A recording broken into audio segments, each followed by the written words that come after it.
Olá, querido conselheiro. Seja muito bem-vindo a mais uma reflexão semanal que a ABCB, Associação Brasileira de Conselheiros Bíblicos, tem disponibilizado toda sexta-feira para a sua edificação. Nós estamos vivendo um período diferente, não é mesmo?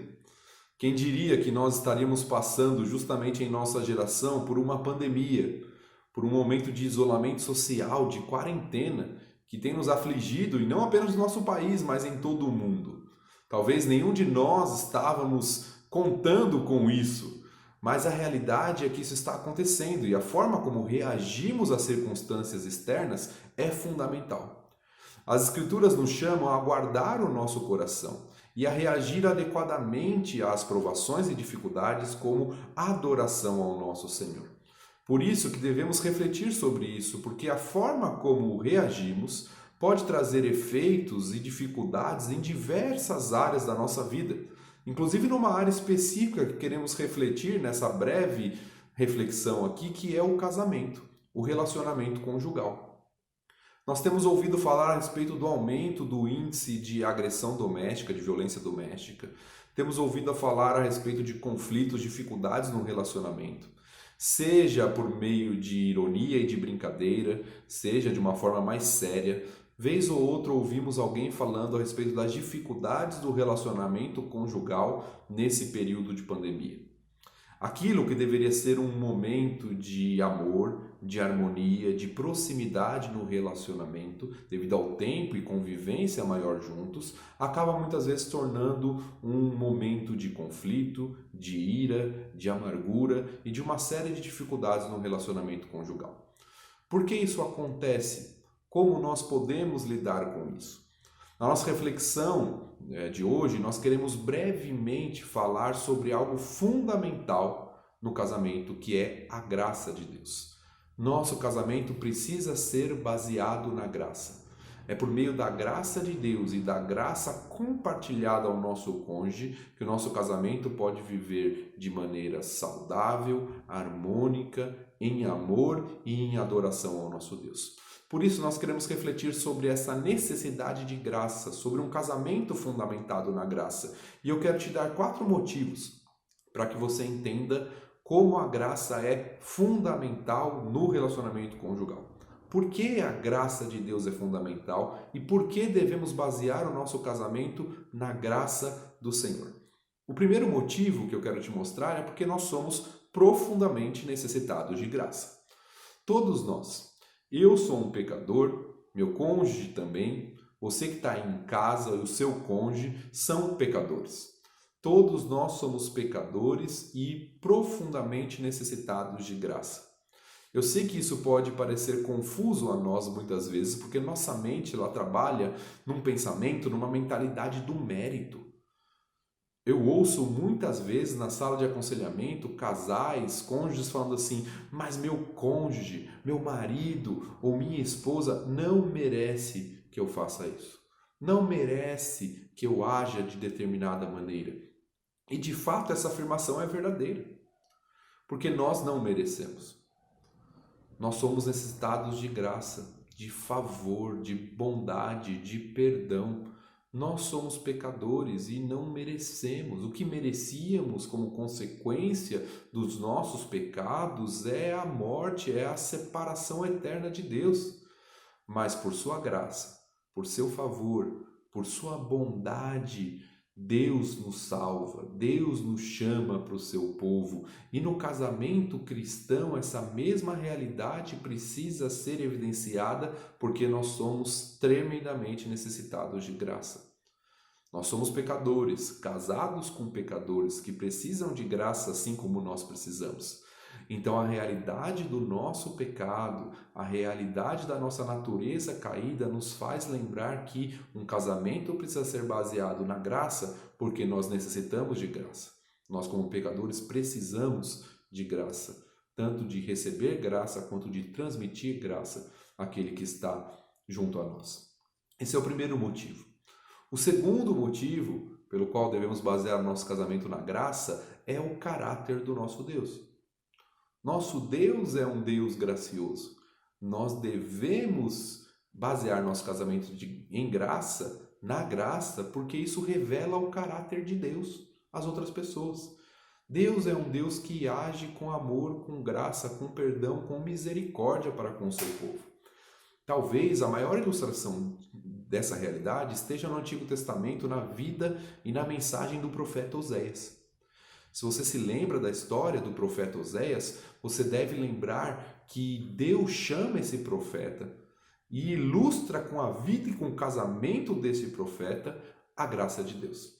Deus chama esse profeta para se casar com uma mulher adúltera, com uma mulher que vai atrás dos seus amantes, que busca satisfação fora do seu casamento, mas Oséias é chamado por Deus para ir lá e buscar essa mulher, e perdoá-la, e amá-la, e demonstrar graça para com ela. Então Oséias vai atrás da sua esposa, ele a busca, ele a compra de volta, ele se doa em favor dela, demonstrando graça. E esse casamento, essa história, serve para ilustrar o relacionamento de Deus com o seu povo. O livro de Oséias nos mostra isso bem. Como Israel, que foi salvo pelo Senhor, que foi tirado do Egito, mas estava indo atrás dos seus amantes, estava indo atrás dos ídolos, estava indo atrás de toda aquela idolatria que os afastava do Senhor, e o Senhor os busca. O Senhor usa da sua graça para com eles, o Senhor os restaura, o Senhor demonstra amor para com esse povo. Então a graça de Deus é manifestação do seu caráter. E quando vivemos em graça no nosso casamento, estamos demonstrando o caráter do nosso Deus. O que nos leva, inevitavelmente, a terceira razão que eu quero te mostrar, o porquê nosso casamento deve ser baseado na graça, é porque nós somos chamados a imitar Deus, a imitar Cristo, a imitar esse caráter gracioso. Não apenas revelar isso, mostrar quem Deus é, mas imitar o caráter de Deus. Quando nós vamos para o texto de Efésios capítulo 5, que fala a respeito do casamento, Paulo chama os maridos a amarem suas esposas como Cristo amou a igreja e a si mesmo se entregou por ela. Esse é o padrão, nós somos chamados a imitar o Senhor, a ser gracioso como Ele é, misericordioso como Ele é, perdoador como Ele é. Em Efésios também, um capítulo anterior, Paulo fala: longe de vós toda ira, amargura, cólera, gritaria, blasfêmia e toda malícia. Antes, sede uns para com os outros compassivos, benignos, perdoadores, como Deus em Cristo vos perdoou. Ou seja, aquilo que Cristo fez, nós devemos imitar. Aquilo que Cristo fez para conosco, a sua graça, a sua bondade, sua misericórdia ao nos salvar, mesmo quando não merecíamos, mesmo diante da nossa pecaminosidade, deve ser imitada nos nossos relacionamentos, no nosso casamento. Eu devo demonstrar amor e graça não pelo que o outro faz, mas como uma imitação do caráter de Deus. Não porque o outro merece ou não, mas porque isso revela e eu me torno um discípulo fiel de Cristo quando estou imitando a mesma graça que recebi dele. E por fim, o último motivo que eu quero te mostrar para você basear o seu casamento na graça do Senhor é porque quando nós fazemos isso, nós entendemos o tamanho da graça que recebemos e somos gratos ao Senhor por essa graça. Várias vezes nas Escrituras nós temos o Senhor nos chamando a olhar para aquilo que nós recebemos dele, para que possamos imitá-lo e compartilhar isso ao outro.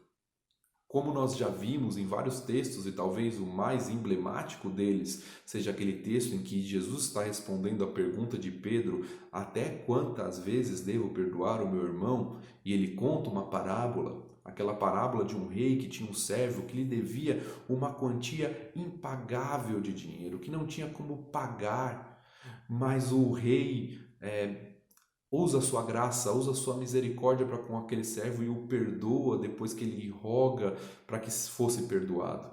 Só que esse servo que foi perdoado, ele tem um outro servo abaixo dele que lhe devia um valor, 100 denários, que um valor comparado à dívida que ele tinha que era muito pequeno. Era uma dívida muito pequena quando comparada à dívida que ele tinha com o rei.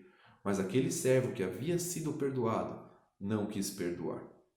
Isso mostra muitas vezes a nossa falta de coerência nos nossos relacionamentos, no nosso casamento. Nós fomos tremendamente perdoados, agraciados com a misericórdia do Senhor. O Senhor estendeu a sua graça, o seu favor imerecido sobre nós, como manifestação de gratidão, como manifestação de entendimento do tamanho da graça que recebemos. A nossa resposta para com o nosso próximo, para com o nosso cônjuge, precisa ser a graça. Um pensamento importante que deve nos fazer refletir é o seguinte: não há nada que o nosso cônjuge faça a nós que seja maior ou igual àquilo que nós fazemos ou fizemos ao Senhor. A ofensa que recebemos do nosso cônjuge não se compara à nossa ofensa para com Deus. A nossa dívida é muito maior e essa dívida foi perdoada. Por causa disso, nós precisamos demonstrar perdão, viver com base na graça nos nossos relacionamentos. Isso imita o Senhor, revela seu caráter, demonstra gratidão, porque nós somos profundamente necessitados da graça do Senhor. Por isso, meu encorajamento para você é que você viva seu casamento baseado na graça de Deus na sua vida, compartilhando graça ao seu cônjuge, vivendo e fortalecendo o seu casamento sob esse forte fundamento que é a graça de Deus. Que Deus te abençoe e não se esqueça, toda semana a ABCB tem disponibilizado tanto uma reflexão como essa, quanto uma palestra de treinamento e aconselhamento bíblico. Toda segunda-feira está sendo disponibilizada pela ABCB. Então não se esqueça, curta esse vídeo, compartilhe, siga a ABCB nas redes sociais, no Instagram, no Facebook, se inscreva no canal do YouTube da ABCB para que você fique atento e informado de cada novidade para a sua edificação e o seu treinamento e aconselhamento bíblico. Que Deus te abençoe e até a próxima.